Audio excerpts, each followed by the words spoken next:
지난 6일 미국의 트럼프 대통령이 예루살렘을 이스라엘 수도로 인정하겠다고 공식 선언했습니다. 이로 인해 현재 예루살렘에서 많은 분쟁이 일어나고 또 종교적으로도 많은 논란이 이어지고 있는데요. 오늘은 예루살렘의 역사적 종교적 의미는 무엇인지, 종교 간 평화를 위한 해결책은 무엇인지 교양으로 있는 세계 종교의 저자 류상태 선생님과 함께 이야기 나눠보겠습니다. 선생님 어서 오세요. 네, 안녕하세요. 네, 반갑습니다. 2주 만인가요? 3주 만에 되게 오랜만에. 3주 만인 것 같습니다. 네, 그래서 이제 더 반갑습니다. 추운 날씨에 또 이렇게 와주셔서 정말 감사드리고요. 저희 청취자분들께 먼저 간단한 소개와 함께 인사 부탁드립니다. 예, 저는 종교에 관한 글을 쓰면서 살아가는 종교 작가 류상태라고 합니다. 청취자 여러분 만나서 반갑습니다. 네, 오늘은 우리 류상태 선생님과 함께 이 예루살렘의 역사적 종교적 의미에 대해서 이야기 나눠보려고 하는데요. 지난 6일 미국 트럼프 대통령이 예루살렘을 이스라엘의 수도로 인정하겠다고 선언하면서 많은 논란이 일고 있습니다. 우선 이게 어떤 내용인지 간단히 설명을 좀 해주시겠어요? 예, 너무나 복잡하고 중요한 문제라 네. 간단히 설명은 조금 어려울 것 같고요. 네. 우선 예루살렘이 종교적으로 너무나 중요한 도시입니다. 우리가 알고 있는 유일신 삼형제, 유대교, 그리스도교, 이슬람교의 공통 성지 아닙니까? 네. 예, 그러니까 당연히 유대인들에게도 너무나 소중한 곳이고, 그래서 이스라엘이 지난 1948년에 이제 새로이 건국을 하게 됐는데요. 1800년 동안 이제 유랑 생활을 하다가 나라를 새로 건국을 하면서 예루살렘을 꼭 다시 수도로 삼으려고 생각을 했었어요. 네. 1800년 전까지는 그 수도였죠. 그래서 예루살렘이 당연히 수도다라고 생각을 했는데 네. 문제는 이미 그 예루살렘이 세 종교의 공통 성지다가 보니까 기독교라든지 이슬람교가 각각 자기가 너무나 소중하게 여기는 땅이 있었어요. 그리고 각각의 그 땅을 마치 그 종교 고유의 땅인 것처럼 소유하고 있었단 말입니다. 네. 그러니까 기독교권이 소유하고 있는 예루살렘의 땅이 있고 이슬람 세계가 소유하고 있는 땅이 또 있고 그 각각의 성지가 있고 이렇게 되기 때문에 네. 이거를 몽땅 이스라엘이 우리 땅이다, 우리 수도다라고 주장하기는 어려웠던 겁니다. 만약에 그렇군요. 그걸 인정해주면 네. 엄청난 혼란이 올 수 있는 거예요. 그래서 유엔에서 네. 1948년에 건국을 했거든요. 네. 이미 1년 전에 이런 갈등을 해소하기 위해서 예루살렘은 중립지대다 이렇게 선언을 했습니다. 예, 이거는 이스라엘만의 영토가 아니고 기독교도 그리고 이슬람도 같이 공유해야 될 특별한 지대다라고 선언을 했고 네. 미국도 거기에 동조를 했습니다. 그래서 이미 오래 전이군요. 네. 그렇죠. 그래서 그렇게 쭉 진행이 돼 왔었는데 문제는 유대인들이 너무나 예루살렘에 대한 애정이 크다가 보니까 계속 미국을 상대로 로비를 했습니다. 그래서 1995년에 네. 이제 미국 국회에서 대사관을 그러면 예루살렘으로 이전해 주겠다. 예. 완전히 이스라엘 수도를 인정하기는 어려우니까 대사관이라도 이전을 해주겠다고 그 법안이 통과됐습니다.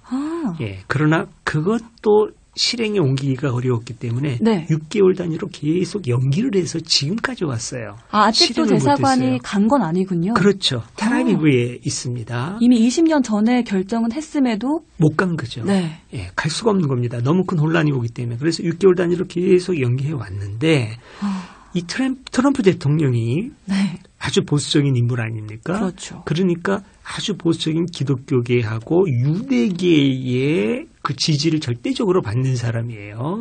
그래서 유대인들의 그 표를 얻기 위해서 네. 또 보수 기독교인들의 표를 얻기 위해서 예루살렘에 관한 두 가지 공약을 내세웁니다. 하나는 예루살렘을 이스라엘의 수도로 인정해 주겠다. 또 하나는 미국 대사관도 예루살렘으로 옮기겠다. 이렇게 공약을 했는데 네. 그러니까 좋게 보면 이번 선언이 대선 공약을 지킨 거예요. 그런데 속셈을 좀 이렇게 꿰뚫어 보면은 지금 지지 기반이 많이 흔들리고 있거든요. 결국은 예. 본인의 지지를 높이기 그렇죠. 위한 거네요. 예, 자기 지지 기반을 견고하게 다지기 위해서 이런 무리수를 뒀다. 이런 생각들을 많은 사람들이 하는 거죠. 그렇군요. 예, 그래서 아랍권에서도 당연히 반발하게 되고 네. 또 이제 교황님도 또 이제 나서서 이제 반대했지 않습니까? 어찌 보면 교황님은 그 예루살렘에 대한 어떤 그 애정도 있고 네. 예, 지지할 만도 한데 반대하는 거는 한 종교만 생각하는 게 아니죠. 이거는 어떤 특정 종교를 하기보다는 인류의 성지다 이런 생각을 갖고 있는 거고 네. 또 이런 혼란을 막아야 되겠다고 하는 어떤 그런 책임감 이런 것 때문에 교황도 반대하고 유럽 각국 지도자들도 지금 다 반대하고 있는 것이죠. 그렇군요. 네. 정말 이 예루살렘은 종교적으로 뜻깊은 그런 도시라고 네. 할 수 있는데요. 말씀하신 대로 유대교, 기독교, 이슬람교 세 종교의 성지가 있는 곳으로 알고 있습니다. 우선 이 예루살렘이 각 종교에서도 또 어떤 의미를 지니는지 자세한 설명을 부탁드릴게요. 네. 네, 말씀드린 대로 이제 유대교의 입장에서 보면 예루살렘은 조상 대대로 내려오는 이스라엘의 수도였어요. 네. 서기 전 거의 1200년, 300년 전부터 이스라엘이 멸망하기까지 거의 1500년 동안 예루살렘이 수도가 아닌 적이 없었어요. 예. 다윗 왕 때 이제 수도가 됐는데 그 이후로 예루살렘은 언제나 이스라엘의 중심이었습니다. 유대인들의 삶의 중심이었고, 네. 그래서 다윗 왕궁이 거기 있고, 솔로몬 왕궁도 거기 있고, 예루살렘 성전도 거기에 있어요. 모든 게 중요한 네. 게 거기 있군요. 그대로 예루살렘은 유대교의 중심지라고 할 수 있습니다. 네. 자, 그러면 이슬람은 어떠냐?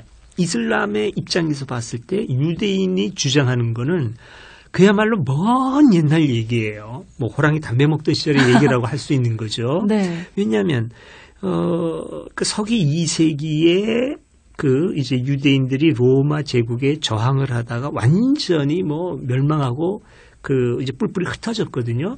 그 유대라는 나라가 멸망한 게 거의 2000년이에요. 예, 2000년 그 이전의 얘기를 지금 유대인들이 하는데 그거는 완전 옛날 얘기다. 너무 옛날 얘기다. 네, 우리가 지금 그 땅에 산 역사가 1000년이 넘는다.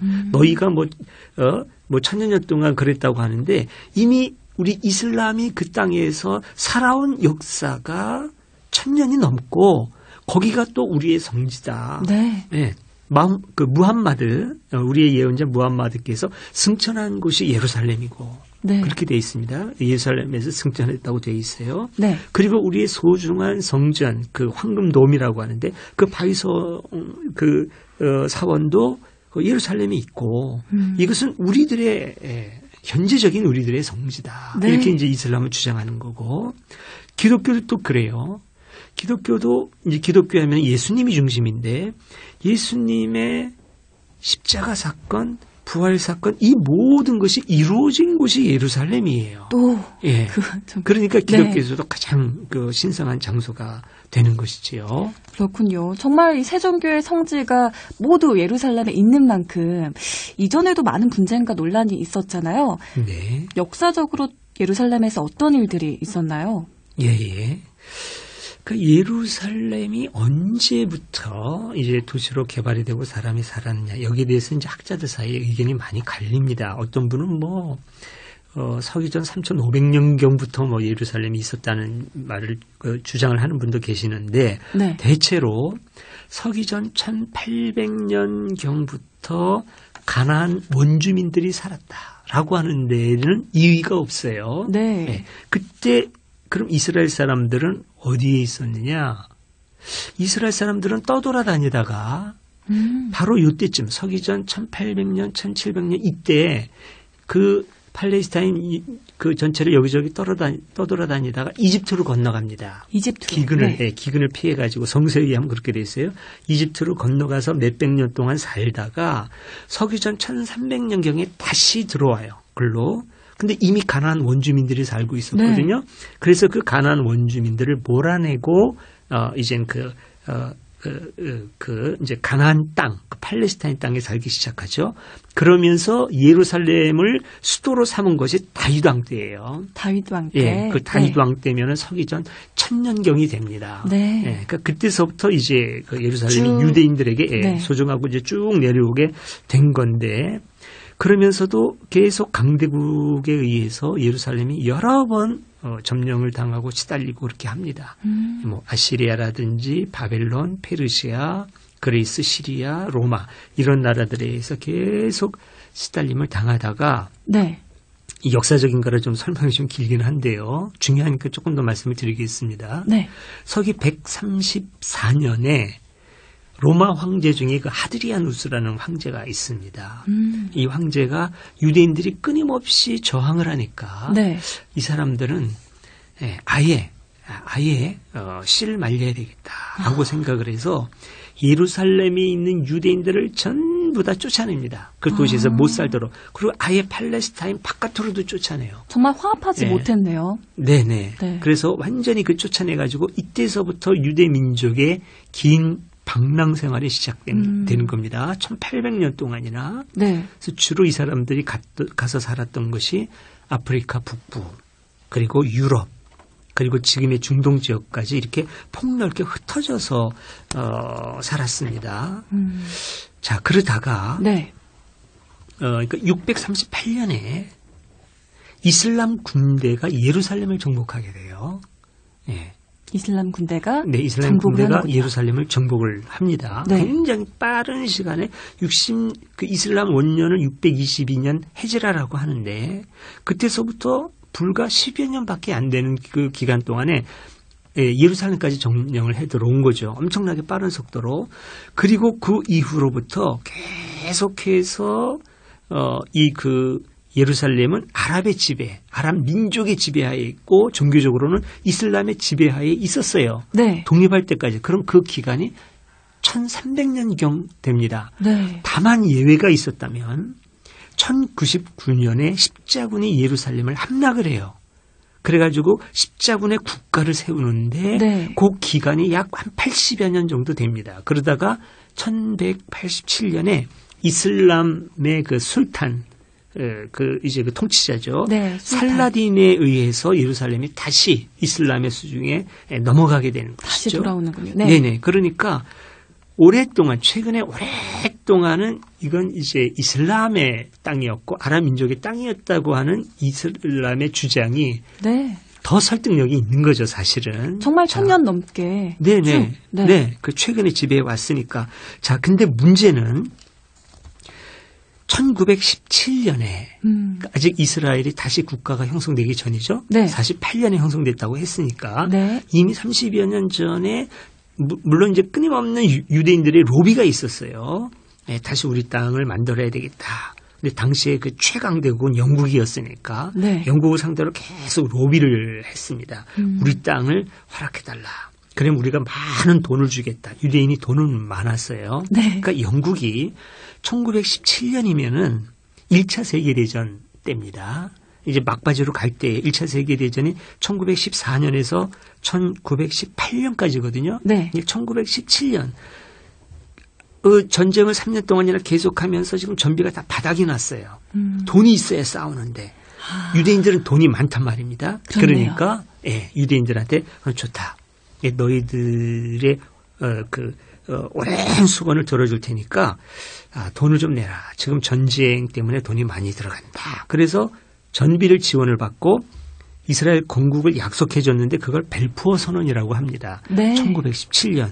자, 근데 문제는 유대인하고만 이런 선언을 했으면 괜찮은데 그보다 2년 전에 그러니까 1915년에 네. 1차 세계대전이 일어나고 1년쯤 지난 시점에서 독일이 한참 강대하게 영국과 싸울 때 영국의 골치가 뭐냐면 이 독일을 어떻게든지 좀 힘을 약화시키려면 좀 배후에서 치게 해야 될 텐데 독일의 배후에서 오스만 투르크 제국이 독일하고 지금 연합해 가지고 싸우고 있단 말입니다. 네. 그러니까 이 오스만 투르크를 제거해야 독일의 후방이 약해질 수 있을 그쵸? 것 같아요. 네. 그래서 아랍 민족한테 무슨 얘기를 했느냐면은 너희가 지금 오스만 투르크 제국의 그 식민지로 있는데 너희가 그 오스만 제국하고 싸워라. 지금 오스만 제국이 지금 명목상만 제국이지 그 힘이 다 떨어져 있으니까 너희들이 싸우면 얼마든지 이길 수 있다. 우리가 또 도와주마. 그래서 어머. 네. 우리가 승리하게 되면 나중에 너희들한테 독립국가를 만들어주겠다. 이렇게 약속을 이미 2년 전에 했었네요. 했었어요. 예. 네. 그래가지고 사우디아라비아에 가서 영국이 그냥 그 군사훈련도 시켜주고 이런 영화가 네. 그 아라비아의 로렌스라고 해서 몇십 년 전에 이미 영화로도 만들어지고 그랬어요. 자, 이랬는데 이제 자꾸 돈이 없고 전쟁에서 궁지로 몰리니까 그 약속을 했음에도 불구하고 유대인하고 이중 약속을 해버린 거예요. 네. 예. 이거 문제네요. 문제가 있는 거지요. 네. 자, 이렇게 되니까, 이제 어느 한쪽에 대해서는 약속을 파기할 수밖에 없는 거죠. 자, 근데 영국이 생각하기에는 실권은 유대인들이 많이 쥐고 있다고 생각을 하고, 네. 예.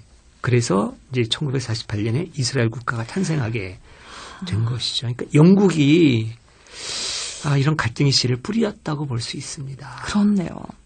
그리고 뭐 사실 이 전문가들은 아까 앞서서 류상 선생님께도 말씀해 주셨듯이 네. 이 유엔이 1947년에 선언했듯이 네. 이 많은 전문가들이 예루살렘을 두고 이스라엘이 점령하고 있지만 국제법상 어느 나라의 소유도 아닌 도시라고 말하는데요. 이스라엘은 어떤 나라이고 또 앞으로는 어떻게 될 것으로 예상하시는지요? 예, 그 이스라엘은 뭐 이제 이미 말씀드린 것처럼 너무나 오랫동안 핍박을 받았고 고통을 견디면서도 자기 정체성을 유지해왔던 민족이에요. 네. 그러니까 어쨌든 간에 지구 마을 어디에선가 자기 땅을 갖고 행복하게 살 권리가 있어요. 네. 예. 자, 그러나 이미 살고 있던 사람들의 권리도 존중해줘야 되지 않겠습니까? 네. 자, 그렇다면 해법은 공존할 수밖에 없는 거예요. 땅은 거기밖에 없어요. 그러니까요. 다른 땅으로 뭐 이스라엘이라든지 팔레스타인이 갈 수가 없습니다. 또 땅을 공짜로 뭐 내줄 마음씨 좋은 어떤 그 민족이 있는 것도 아니고. 그러니까 네. 해법은 공존밖에 없는데. 상생해야죠. 네. 그렇죠. 그러려면 이스라엘과 팔레스타인이 서로 인정해주고 배려해주고 존중해줄 뿐만 아니라 지금 말씀하신 대로 상생까지 가야 돼요. 네. 이게 안 되면 한쪽이 파멸하든지 아니면 양쪽 모두 공멸하든지 그럴 수밖에 없어요. 그러니까 서로 인정하고 공존, 상생 그거 외에는 방법이 없습니다. 네. 네. 정말 이 유대교와 기독교, 이슬람교의 성지가 있는 만큼 예루살렘이 그 이름처럼 평화의 도시가 됐으면 하는 바람인데요. 앞으로 이 문제를 해결하기 위해서 어떤 해결책이 있다고 보시나요? 예, 지금 이제 미국 대통령이 지금 이제 말하자면 불을 지른 건데요. 네. 이분이 그 상식을 넘어선 언행을 너무나 자주 보여서 미국뿐만 아니라 지금 전 세계가 지금 골치를 앓고 있지 않습니까? 그렇죠. 그러니까 이분을 제 생각엔 일단 견제를 해야 될 것 같아요. 미국 내에서 정치인뿐만 아니라 종교인이라든지 그 시민사회에서도 이분이 더 이상 지구마을을 위태롭게 하지 않도록 견제라는 게 필요하다고 보고 미국 네. 안에서 뿐만 아니라 저는 그 세계에서도 전 세계적으로 이 미국이라는 나라에 대해서 미국의 지도자에 대해서 이렇게 무리하지 않도록 무리한 정책을 시행하지 않도록 견제를 해야 된다고 봅니다. 네. 그래서 지금 이제 유럽의 각국 지도자들이 트럼프에 이제 반대하는 성명도 내고 하는데 잘한다고 생각합니다. 또 교황님도 잘하고 계신다고 생각하고 또 국제 인권 단체라든지 또 국가별로 뭐 강대국인 중국이나 소련이라든지 러시아라든지 제가 옛날 사람이 돼가지고 소련이라는 말이 네. 튀어나왔는데요. 이런 강대국에서 미국을 견제해야 돼요. 예, 그래야 이 문제를 해결할 수 있다고 보고 궁극적인 문제는 네. 자꾸 이렇게 강대국이 나서서 뒤흔드는 게 아니라 당사자들 네. 이스라엘하고 팔레스타인이 마주 앉아서 싸우지 않게 둘이 잘 협상하고 상생할 수 있도록 그것만 하면 됩니다. 강대국은. 네. 그거 말고 도와줘야죠. 네. 자기들이 나서서 뭔가를 하려고 하면 문제가 더 커져요. 그러니까 강대국이 할 역할은 그거. 그리고 당사자들이 서로 간의 깊은 상호 이해와 양보, 대화 이거 외에는 저는 해결책이 없지 않나 그렇게 생각이 됩니다. 네, 그렇습니다. 사실 종교적인 문제로 들어가서도요, 형제 종교잖아요. 그렇죠. 네, 예, 형제인데 화합하지 못하고 이렇게 서로 네. 갈등을 일으킨다는 게 네. 참으로 안타까운 상황인 것 같습니다. 그렇습니다. 예, 예. 네, 끝으로 저희 청취자분들께 우리 선생님 꼭 전해주시고 싶은 메시지가 있다면 말씀해 주세요. 예, 우리가 이제 어떤 문제에 어떤 갈등이 있거나 아니면은 어떤 우선순위를 정하거나 할 때 우리가 가위바위보를 많이 하지 않습니까? 네. 가위바위보.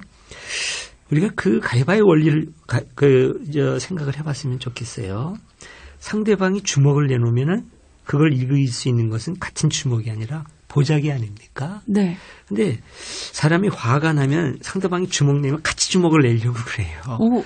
근데 주먹과 주먹이 맞부딪히면 예, 어느 한쪽이 이기더라도 네. 한쪽은 완전히 뭐 크게 다쳐도 이긴 쪽도 다쳐요. 이긴 쪽도. 네, 그러니까 그렇죠. 이 주먹을 상대가 냈을 때 이기는 것은 맞주먹을 내는 게 아니라 보자기를 내서 일단은 이 주먹을 감싸는 것이 이기는 겁니다. 이게 전 가위바위보의 그 원리라고 생각을 해요. 와, 그렇네요. 예, 그렇죠. 네.